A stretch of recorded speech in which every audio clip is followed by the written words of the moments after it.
Shalom Bapak Ibu. Shalom. Haleluya, sukacita amin. Amin. Sehat? Amin. Luar biasa. Saya mengundang Bapak Ibu yang masih di bagian belakang boleh menempati bagian depan, mungkin di sebelah kiri saya. Kita akan memulai ibadah kita siapkan hati, siapkan roh kita, siapkan jiwa dan pikiran kita. Kita memberikan yang terbaik bagi Tuhan. Terima kasih Tuhan Yesus, Engkau Allah yang luar biasa bagi kami. Hari ini kami akan mengagungkan Engkau Tuhan. Sepanjang hidup kami akan memasyurkan nama-Mu yang maha kudus. Engkau Allah yang layak kami sembah, Engkau Allah yang layak kami muliakan. Urapi kami Tuhan dengan kuasa-Mu, sehingga kami menyenangkan hati Tuhan lewat penyembahan, lewat pujian dalam kehidupan kami Bapa. Kesatuan hati, kesatuan roh, kami sama-sama memberikan yang terbaik di altar-Mu Tuhan. Anak-anak sekolah minggu yang akan menyaksikan, mengikuti ibadah sekolah minggu Tuhan. Generasi yang terbaik sudah Tuhan siapkan. Tutup bungkusi dengan kuasa darah Yesus. Dijauhkan dari segala macam hal yang tidak diinginkan Tuhan. Roh Kudus-Mu ambil alih ibadah kami. Terima kasih Tuhan Yesus, kami akan bebas menyembah Engkau. Haleluya Yesus Tuhan. Terima kasih Roh Kudus-Mu yang mengubahkan hidup kami. Kami menjadi sempurna seperti-Mu Tuhan. Roh Kudus memperbarui hati kami, sehingga kami layak di hadapan Tuhan.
Romo yang hidup pulihkan ku.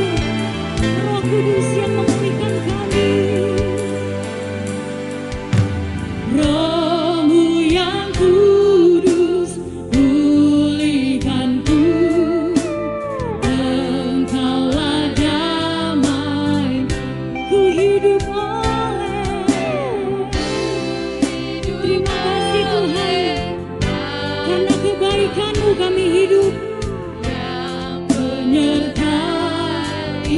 menyertaiku, yang menyertai. Mari kita angkat tangan kita bagi Tuhan, katakan, ku buka hati, ku jamahanmu, berserah haleluya. Terima kasih Tuhan, seluruh hidupku di atasmu. Kami buka hati kami, ku buka hati untuk jamahanmu.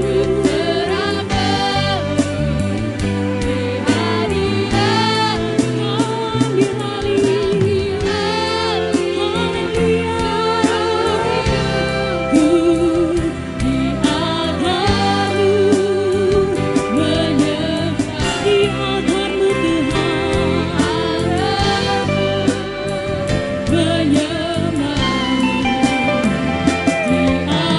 atasmu, menyembah. Kami menyembah, kami sembah Yesus yang hidup, kami sembah Allah yang berkuasa, Kau yang layak. Mari kita menyembah Tuhan, kita minta Roh Kudus memenuhi hati kami, Roh Kudus memenuhi hidup kami. Haleluya, haleluya. Kami yang mengasihi Tuhan, kami yang mengasihi Tuhan, kami menyembah Engkau Yesus. Haleluya, haleluya. Yesus yang berkuasa, Yesus yang berkuasa. Engkau yang layak, Engkau yang layak kami adukan, Engkau yang layak kami masyurkan selamanya, selamanya. Yesus, Engkau kudus, Engkau berkuasa, Kau yang mulia, Kau agung dan perkasa, kota benteng hidup kami yang tak pernah tertidur dan terlelap.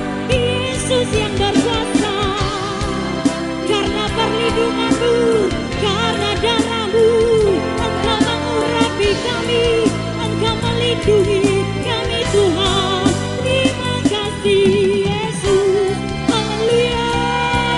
Kami buka hati kami, Engkau menjamah kami, Engkau melawat kami dengan api-Mu Tuhan. Haleluya, haleluya. Hanya Kau yang kami adukan, hanya Kau yang layak. Terima kasih Yesus, kami merindukan Engkau, Engkau menjamah kami, Engkau memperbaharui hidup kami, sehingga kami berkenan kepadamu. Terima kasih, terima kasih. Haleluya.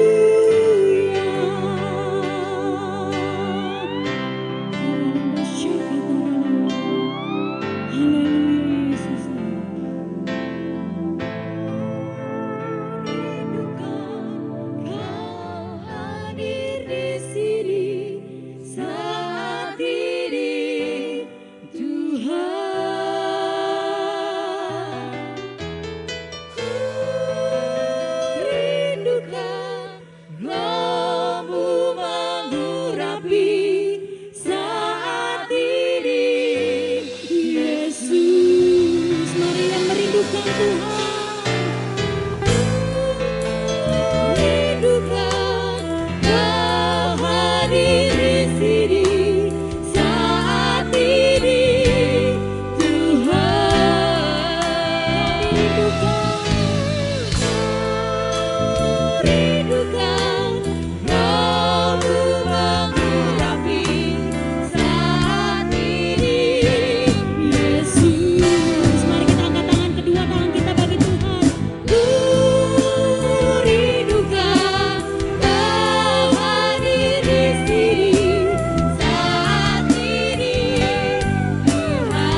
anugerah Tuhan bagiku.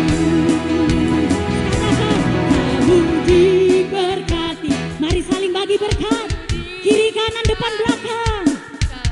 Allah sanggup untuk menyediakan. Kamu diberkati, kamu dilimpahi atas sempurna anugerah Tuhan berkata sempurna. Anugerah Tuhan bagiku atas sempurna anugerah Tuhan bagiku. Haleluya. Terima kasih Tuhan. Haleluya, berikan kemuliaan bagi Tuhan. Silakan duduk dalam hadirat Tuhan. Siapkan hati kita. Kita akan mendengarkan firman Tuhan. Kita akan dipenuhi oleh Roh Kudus. Kita akan dipenuhi oleh firman Allah yang mengubahkan hidup kita. Semakin berkenan, semakin serupa dengan Tuhan.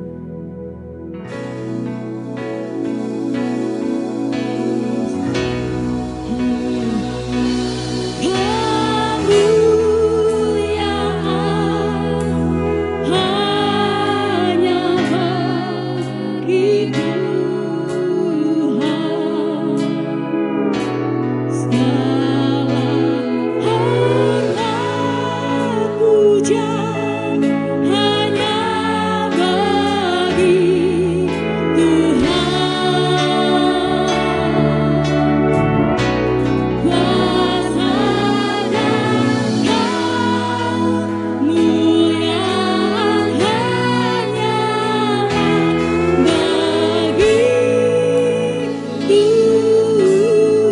Tuhan.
Segala bagi kami Tuhan. Kasih-Mu selalu ada bagi kami. Kami bersuka cita Tuhan. Segala bala-bala-bala-bala-bala, segala bala-bala-bala-bala-bala-bala, segala bala-bala-bala-bala-bala, glory bagi-Mu Tuhan.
membuka jalan, Engkau selalu mengangkat kelemahan kami.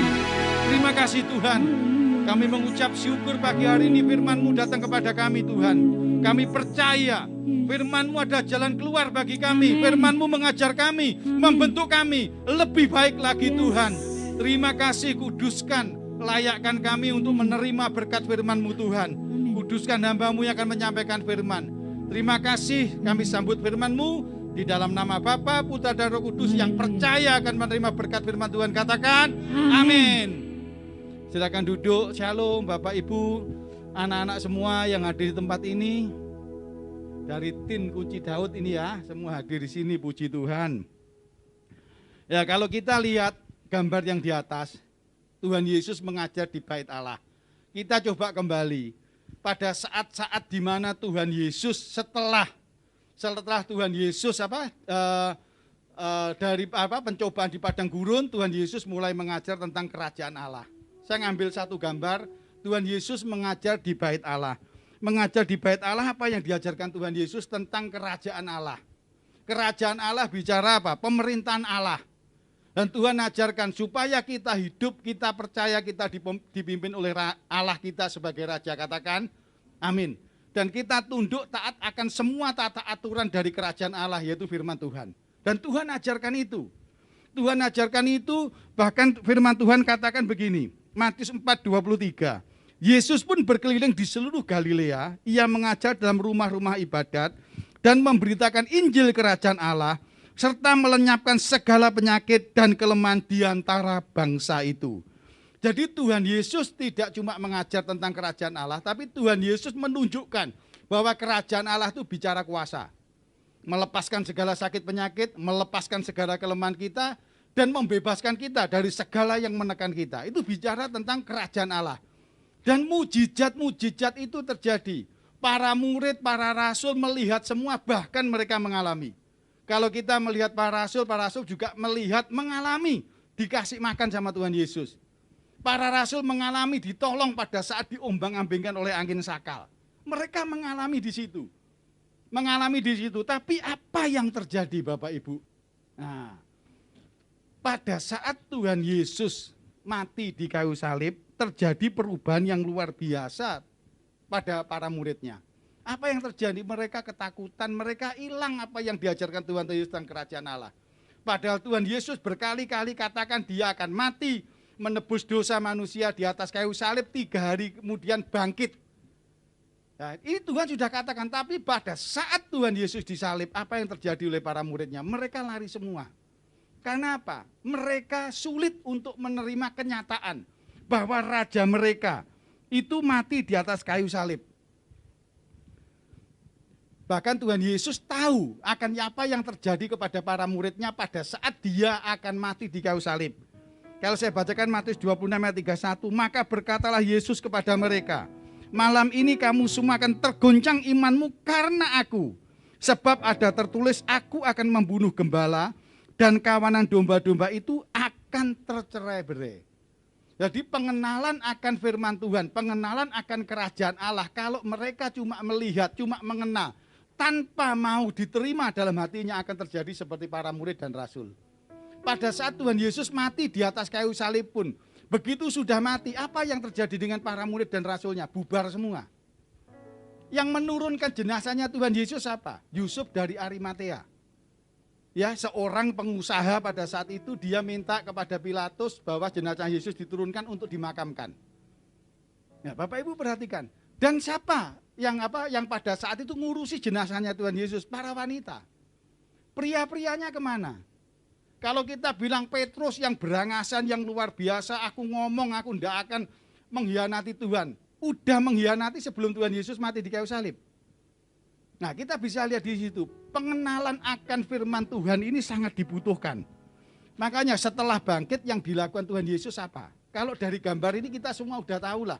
Yang pertama ini perjalanan Tuhan Yesus apa? Para muridnya ke jalan ke Emmaus. Tuhan Yesus datang. Mereka malah ngeluh, gak tahu tak ceritanya. Yesus yang katanya raja orang Israel mati dibunuh. Mereka justru ngeluh padahal di sebelahnya Tuhan Yesus. Dan mereka pada hari-hari sebelumnya Tuhan Yesus mati di kayu salib, dia selalu ketemu sama Tuhan Yesus.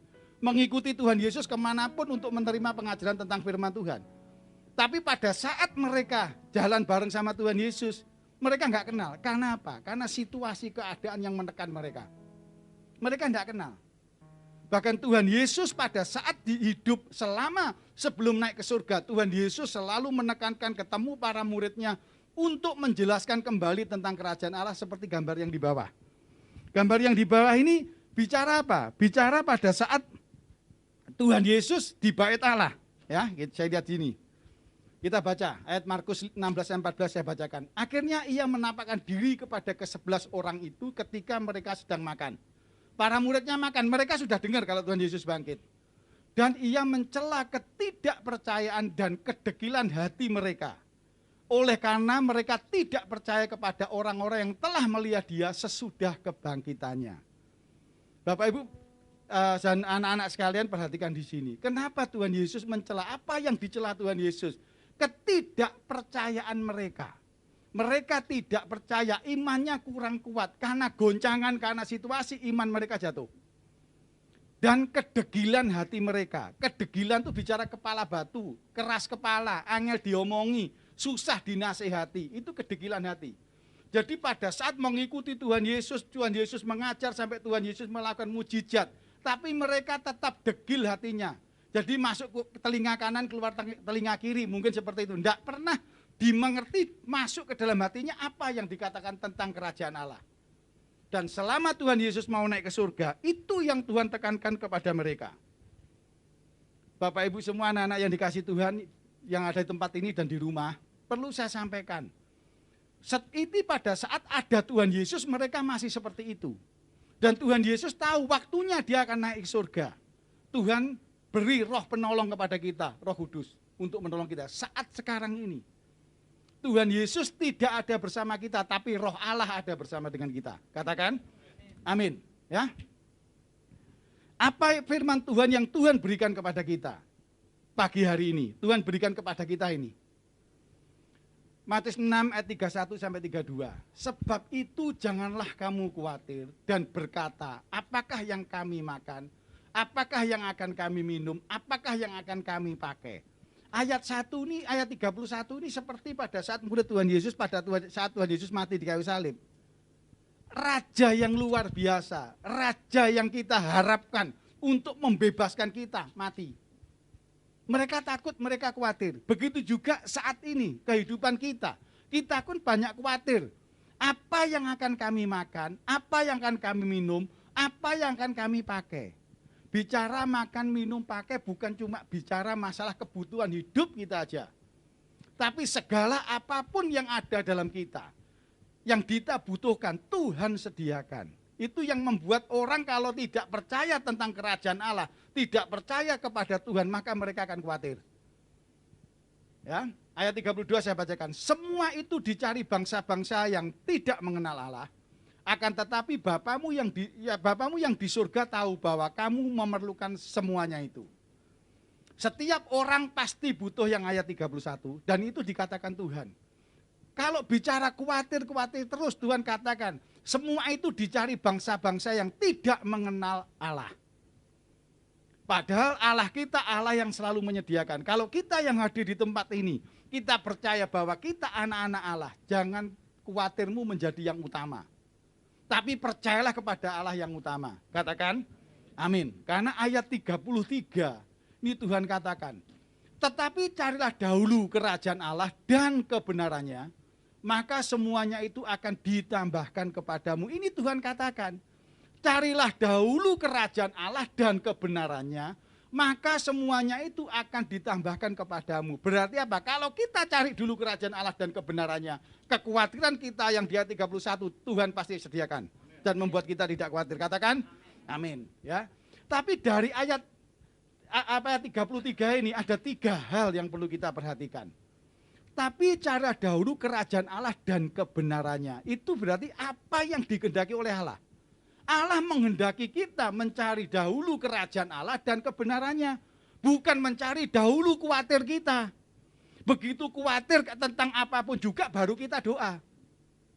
Tapi Tuhan maunya doa dulu baru khawatirmu akan diselesaikan, kan gitu. Kita semua banyak khawatir dulu, takut dulu, itu yang kita bawa dalam doa. Yang kedua, apa yang akan dilakukan oleh Allah dari ayat ini? Yang ketiga, apa yang harus kita lakukan supaya apa yang Tuhan kehendaki, apa yang akan dilakukan Tuhan terjadi dalam hidup kita? Katakan amin. Nah, 3 hal ini yang Tuhan inginkan. Seperti pada saat Tuhan Yesus katakan kepada para rasul pada saat dia masih ada di dunia ini. 3 hal ini. Tuhan yang dikehendaki kerajaan Allah, apa yang Tuhan akan sediakan, karena Tuhan katakan, jadikan semua bangsa muridmu, aku akan menyertai engkau. Segala apapun yang kau butuhkan Tuhan sediakan. Kan udah ngomong dari dulu. Begitu juga pagi hari firman ini berkata kepada kita, Tuhan sediakan apapun yang kita butuhkan, katakan amin. Ya, kita belajar yang pertama. Apa yang dikehendaki oleh Allah? Carilah dahulu kerajaan Allah dan kebenarannya. Kerajaan Allah itu bicara apa? Kerajaan itu bicara sistem pemerintahan. Kita ini adalah warga masyarakat kerajaan Allah. Dan kita tahu sistem pemerintahan kita, rajanya adalah Allah Tuhan Yesus Kristus. Katakan amin. Kita percaya itu raja itu pasti menghidupi rakyatnya. Pasti menghidupi kita semua. Katakan amin. Segala apapun kebutuhan kita, kebutuhan tentang keamanan, kebutuhan tentang masa depan, kebutuhan tentang hidup kita, Tuhan pasti sediakan. Amin. Dan kebenarannya. Kebenarannya itu apa? Kerajaan, setiap bentuk pemerintah itu pasti ada dasarnya. Undang-undang dasarnya, dasar hukumnya, ada aturannya. Dan aturan itu yang harus kita penuhi. Amin. Seperti kita, misalkan kita bicara berlalu lintas. Ada aturannya. Kalau kita berkendara dari sebelah kiri, betul kan? Kalau Bapak Ibu berkendara di sebelah kanan, maka yang terjadi apa? Kecelakaan. Kan begitu, ada aturannya dan itu harus kita ikuti. Dan Tuhan maunya itu pertama kita ngerti bahwa kita punya raja yang disebut Tuhan Yesus Kristus dan kita punya tata aturan yaitu firman Tuhan. Amin, itu yang Tuhan kehendaki. Jadi kita semua yang ada di sini Tuhan kehendaki seperti itu.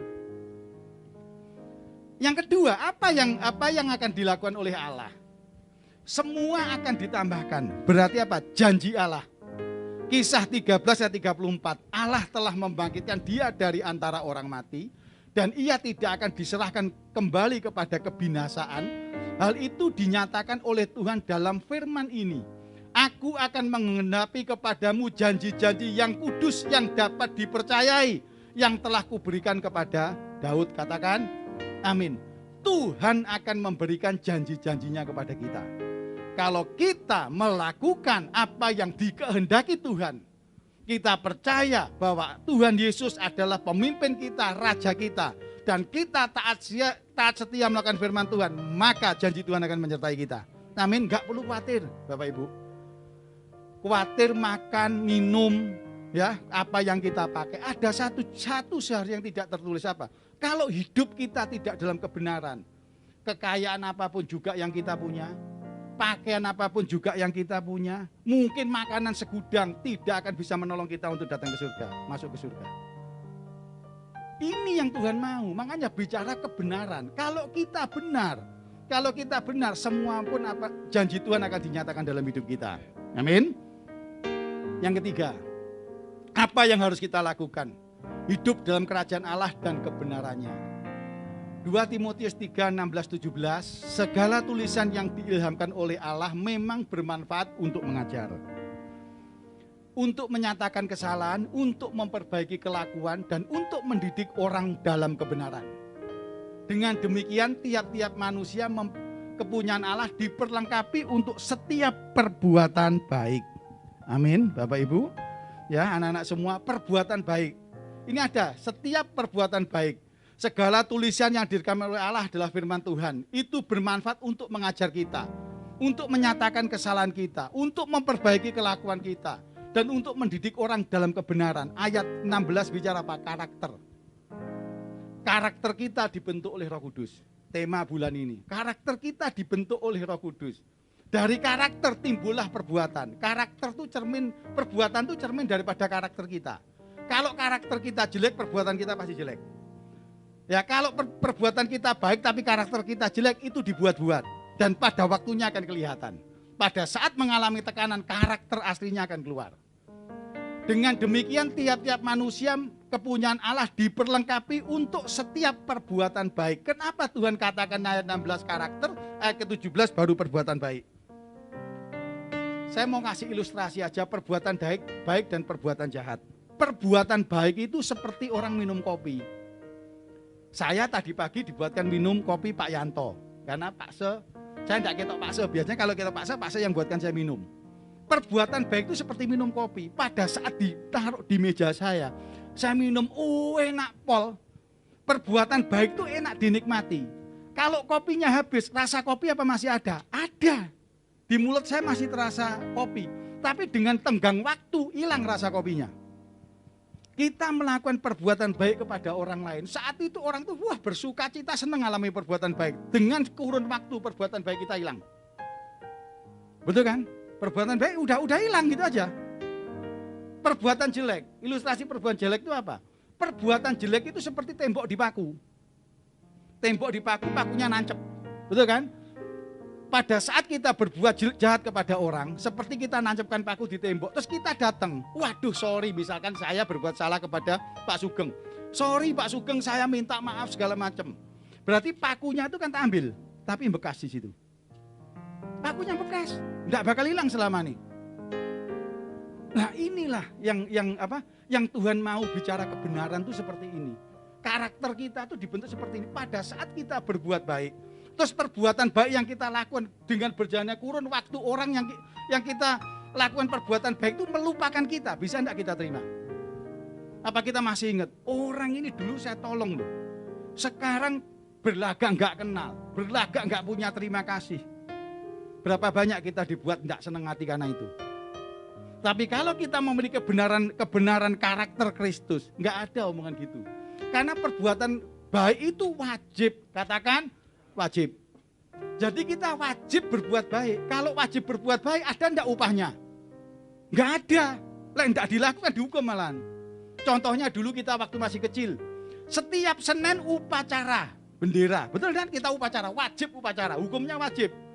Kalau sampai enggak datang upacara, harus ada suratnya. Surat sakit dari orang tua atau apa. Kalau enggak dihukum kita. Berdiri di depan kelas besoknya. Karena enggak ikut upacara, itu bicara wajib. Kalau wajib itu harus dilakukan. Dan dampaknya apa? Ya enggak ada apa-apa. Tapi enggak dilakukan, menerima hukuman. Itu wajib. Perbuatan baik itu wajib. Perbuatan jahat jangan dilakukan. Perbuatan jahat itu membekas, membuat luka di hati orang. Dan seumur-umur orang akan ingat perbuatan jahat kita. Perbuatan jahat kita orang-orang akan selalu ingat. Dulu 10 tahun yang lalu orang ini pernah ngomong jelek sama saya. Ngata-ngatai saya jelek. Ada orang yang masih ingat dulu gitu. Dulu udah. Dulunya kapan udah enggak kehitung tahun. Dulu waktu SD. Waktu SD padahal umurnya sudah saya 60. Waktu SD. Wah saya pegel sama orang. Saya marah sama orang ini. Kenapa? Saya pernah ditinju sama dia. SD. Zaman kereta api masih keluar asapnya itu loh. Si tuwit itu, masih es gandul itu. Masih ingat perbuatan jeleknya orang. Nah ini ilustrasinya ini. Dan itu semua tidak bisa hilang. Tanpa ada Roh Kudus yang menolong kita. Amin. Kita pun bisa melakukan perbuatan baik tanpa kita nuntut apapun juga karena Roh Kudus. Katakan, amin. Roh Kudus itu roh penolong kita. Yohanes 14 ayat 26. Tetapi penghibur yaitu Roh Kudus yang akan diutus oleh Bapa dalam namaku, dialah yang mengajarkan segala sesuatu kepadamu dan akan mengingatkan kamu akan semua yang telah kukatakan kepadamu. Roh penghibur. Saat sekarang apapun yang terjadi dalam hidupmu, percaya Roh Kudus menghibur. Amin. Yang diutus oleh Bapa dalam namaku, dialah yang akan mengerjakan segala sesuatu kepadamu.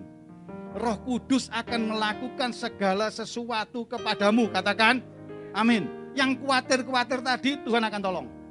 Amin. Dan saat ini percaya, saya sampaikan firman Tuhan ini karena Tuhan ingin menolong kita saat ini. Percaya pemulihan terjadi, katakan, amin. Semua katakan, amin, terjadi. Tuhan pasti tolong. Ya, Dialah yang akan mengajarkan segala sesuatu kepadamu dan akan mengingatkan kamu akan semua yang telah kukatakan kepada. Mengingatkan kita. Roh Kudus selalu mengingatkan kita pada saat kita melakukan perbuatan baik, pada saat kita mau melakukan perbuatan jahat, Roh Kudus akan mengingatkan kita. Pada saat kita mau melakukan perbuatan baik, Roh Kudus mengingatkan, ojo minta imbalan. Pada saat roh kita mau berbuat jahat, hati-hati bekasnya nggak bisa hilang. Luka dalam hati yang bisa menyembuhkan hanya roh Tuhan. Kasih Tuhan yang bisa menyembuhkan, kita tidak bisa menghapus. Nah, jadi hati-hati Bapak Ibu, bahwa di sini Tuhan katakan kepada kita, roh Tuhan, Roh Kudus akan selalu menyertai kita, menolong kita apapun keadaan kita. Dan pagi hari ini Tuhan katakan kepada kita, serahkan hidupmu untuk menjadi masuk dalam kerajaan Allah. Taat setia akan firman Tuhan. Roh Tuhan, Roh Kudus akan selalu menyertai kita, menolong kita, mengajar kita, membuat kita semua siap menerima janji-janji Allah. Ya, itu akan terjadi. Bapak Ibu semua, itu akan terjadi. Ya, slide yang terakhir mau saya sampaikan ini. Perbuatan yang dilakukan mencerminkan seberapa kuat kepercayaan kita kepada Tuhan dan seberapa dekat hubungan kita kepada Tuhan. Bapak Ibu, perhatikan ini. Banyak orang di dunia melakukan perbuatan-perbuatan baik, perbuatan jelek atau perbuatan jahat apapun juga. Tapi kita percaya bahwa perbuatan yang kita lakukan mencerminkan seberapa kuat percaya kita kepada Tuhan. Pada saat kita mengalami tekanan, pada saat kita mengalami kebutuhan yang sangat mendesak, perbuatan kita akan kelihatan. Apa kita percaya kepada Tuhan ataukah kita tidak? Seberapa dekat hubungan kita dengan Tuhan. Pada saat mengalami tekanan, pada saat mengalami masalah, seberapa dekat hubunganmu dengan Tuhan akan kelihatan dari perbuatanmu. Begitu juga pada saat kita mengalami berkat yang luar biasa, seberapa kuat percayamu kepada Tuhan. Kita diperhadapkan dengan berkat, kita diperhadapkan iman kita kepada Tuhan. Iman bicara tanggung jawab kepada Tuhan, apa yang harus kita lakukan kepada Tuhan. Di depan ada berkat. Kalau kita nikmati berkat, kita tidak bisa melakukan kewajiban kita kepada Tuhan. Kita pilih mana? Itu bicara seberapa kuat kepercayaan kita. Seberapa kuat juga hubungan kita, dekat kita dengan Tuhan pada saat diperhadapkan berkat, pada saat dihadapkan kita harus memiliki hubungan intim dengan Tuhan. Pada saat kita mau doa syafaat, tiap hari Rabu doa syafaat kan ya, jam 10 kan gitu kan. Pada saat nanti doa syafaat jam 10 sudah diworo-woro sama grup. Tapi ada satu lagi woro-woro di grup. Yuk makan, yuk ke selekta, pilih mana? Itu adalah mencerminkan seberapa dekat hubungan kita kepada Tuhan. Kalau saya lihat sekarang grup doa syafaat sudah cukup bagus, yang bapak-bapak juga banyak, yang ibu-ibu juga cukup banyak. Betul kan? Tapi kalau ibu-ibu godaannya, yuk mall. Kelihatannya kan modelnya baru-baru itu. Bingung doa syafaatnya. Doa syafaat diganti ke mall. Doa keliling katanya. Padahal ngelilingi pakaian. Ini mencerminkan hubungan dekat kita kepada Tuhan. Ya, nah inilah yang akan kelihatan. Sebetulnya akan kelihatan. Mau kita mau beralasan apapun juga, perbuatan kita tuh mencerminkan apakah kita punya hubungan sama Tuhan. Ini slide yang terakhir yang mau saya sampaikan kepada Bapak Ibu semua. Ini adalah perbuatan yang kita lakukan, itu adalah hasil dari cerminan karakter kita. Kalau karakter kita dibentuk oleh Roh Kudus, maka karakter kita adalah karakter Kristus, maka perbuatan kita selalu perbuatan baik. Katakan amin ya. Mari kita bangkit berdiri.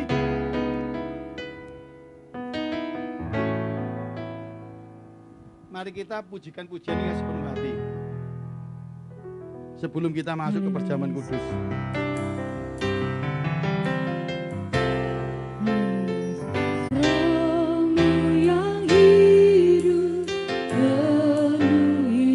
Bapak Ibu buka hatimu.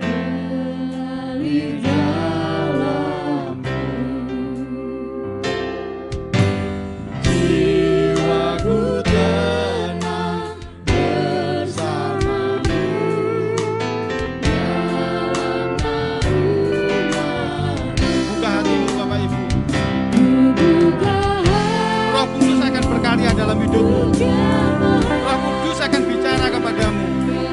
Roh Kudus akan memberikan hikmat kepadamu. Roh Kudus akan membukakan tingkap-tingkap langit, memberi terobosan kepadamu. Segala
kasih Tuhan Yesus.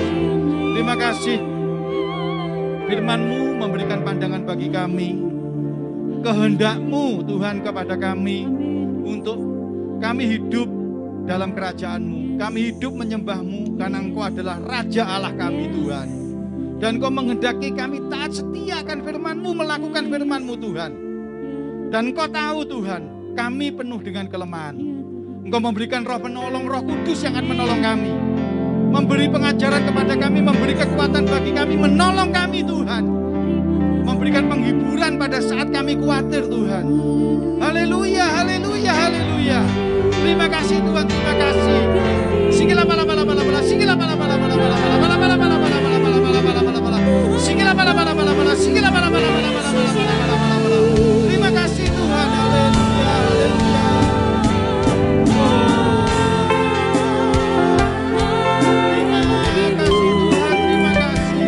Sikila bala bala bala bala, sikila bala bala bala bala bala bala. Sikila bala bala bala bala bala, sikila bala bala bala bala bala bala bala bala bala. Karena Engkau menghendaki janji-janji-Mu terjadi dalam hidup kami. Terima kasih Tuhan. Saatnya kami Tuhan mengangkat tangan kami percaya. Janji-Mu nyata bagi hidup kami. Kami buka hati untuk Roh Kudus selalu mengingatkan kami, menolong kami, mengajar kami. Supaya kami taat setiakan firman-Mu, melakukan segala perintah-Mu. Terima kasih Tuhan Yesus. Sebentar lagi kami akan melakukan perjamuan kudus. Tuhan ampuni segala dosa kelemahan kami. Engkau layakkan kami Tuhan, Kau kuduskan kami. Untuk kami masuk dalam perjamuan kudus. Dan kami percaya Tuhan, perjamuan kudus ini akan menguatkan iman kami, iman percaya kami kepadamu Tuhan. Dalam nama Tuhan Yesus kami sambut perjamuan kudus. Haleluya, amin. Kalau sudah memisahkan roti dan anggur, bangkit berdiri, pujikan pujian ini. Selalu sembahmu, layak terima semua pujian, kemuliaan hanya bagi Tuhan. Ku mau memuji-Mu, ku selalu puji-Mu.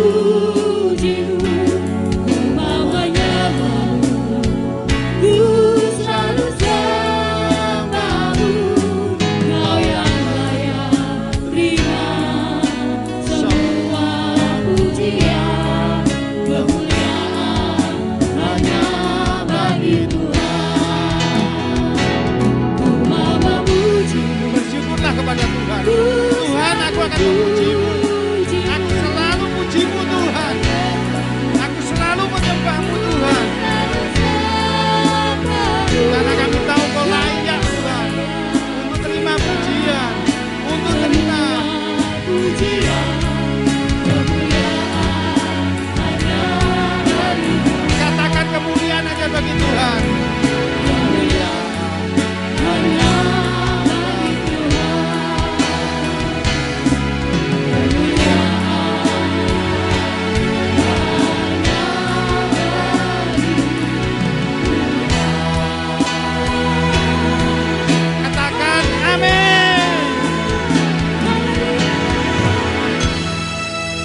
Firman Tuhan yang ada di roti yang saya pegang ini dari Yeremia 17 ayat 7. Diberkatilah orang yang mengandalkan Tuhan, yang menaruh harapannya kepada Tuhan. Katakan amin. Angkat tinggi roti di atas kepala kita.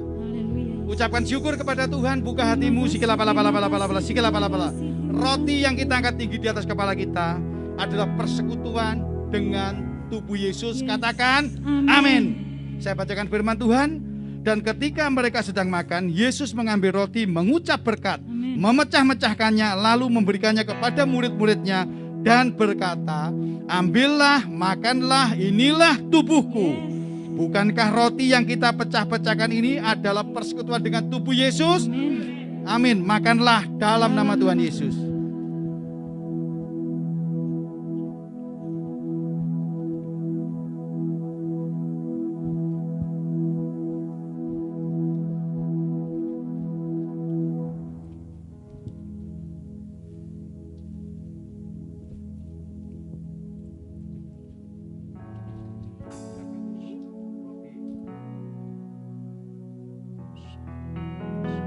Mari kita persiapkan anggur.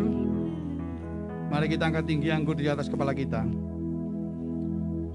Sikila bala bala bala, sikila bala bala bala. Anggur ucapan syukur. Anggur yang penuh kuasa yang akan melepaskan kami dari segala kelemahan kami. Saat ini kami mengangkat tinggi anggur di atas kepala kami dan kami mengucap syukur. Firman Tuhan katakan, sesudah itu ia mengambil cawan, mengucap syukur lalu mempersiapkannya kepada mereka dan berkata, minumlah kamu semua dari cawan ini, sebab inilah darahku, darah perjanjian yang ditumpahkan bagi banyak orang untuk pengampunan dosa. Bukankah cawan yang berisi anggur yang kita angkat tinggi di atas kepala kita adalah cawan ucapan syukur dan merupakan persekutuan dengan darah Yesus? Amin. Minumlah dalam nama Tuhan Yesus.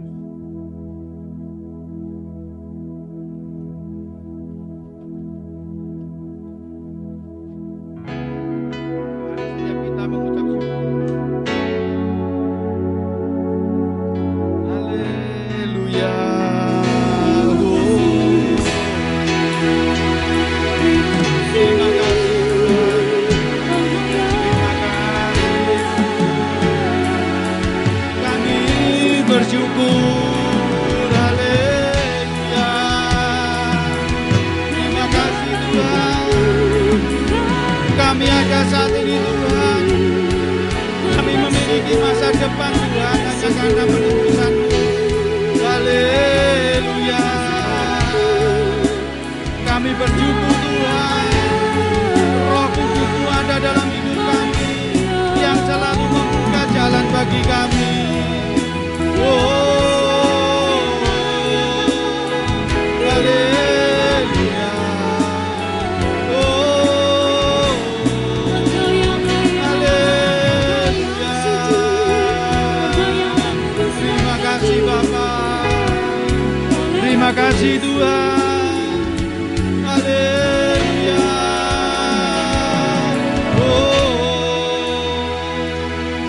Puji syukur bagi-Mu Tuhan. Terima kasih. Kami mengucap syukur akan firman-Mu yang telah Kau berikan bagi kami.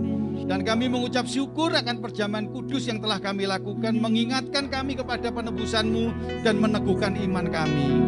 Setiap kita yang ada di tempat ini percaya bahwa Tuhan menyertai kita. Roh Kudus menolong kita, menghibur kita. Puji syukur kita ucapkan kepada Tuhan karena saat ini sampai akan datang sampai selama-lamanya Tuhan menyertai dan kita semua dibuat sebagai pemenang, lebih daripada pemenang. Yang percaya katakan amin. Tuhan Yesus memberkati. Sekali lagi berikan kemuliaan bagi Tuhan Yesus, Allah yang dahsyat. Haleluya. Mari kita tetap bangkit berdiri, kita angkat tangan kedua kepada Tuhan Yesus dan katakan sama-sama. Bila Kau yang membuka pintu, tak ada satu dapat menutup. Bila Kau yang mengangkat aku, tiada yang dapat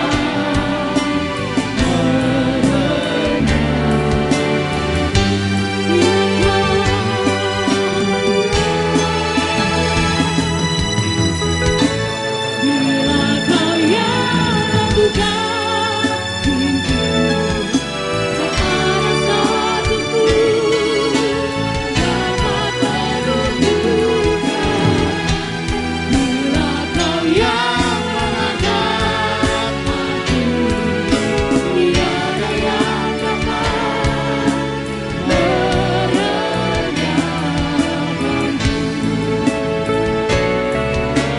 Tiada yang dapat, tiada yang dapat, tiada yang dapat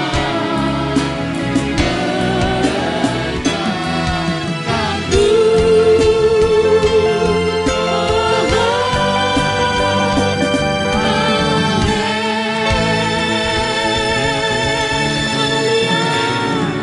Jemaat Kunci Daud yang dikasih Tuhan, angkat tanganmu. Pulanglah dengan sukacita, pulanglah dengan bergembira, pulanglah dengan penuh pengharapan, karena Tuhan berjanji akan selalu menyertai kita. Untuk itu terimalah berkat dari Bapa, Putra, dan Roh Kudus turun atas kita semua, mulai saat ini sampai selama-lamanya. Percayalah engkau adalah terang dan garam dunia. Tuhan akan selalu menyediakan yang membuat engkau menjadi terang dan membuat engkau menjadi garam. Dan percayalah hidupmu, keluargamu, keturunanmu semua dalam tangan Tuhan. Yang terbaik akan terjadi. Pulanglah setelah menerima berkat Tuhan dan percaya berkat itu mulai saat ini nyata dalam hidupmu. Yang telah menerima berkat katakan Amin. Sampai jumpa. Tuhan Yesus memberkati.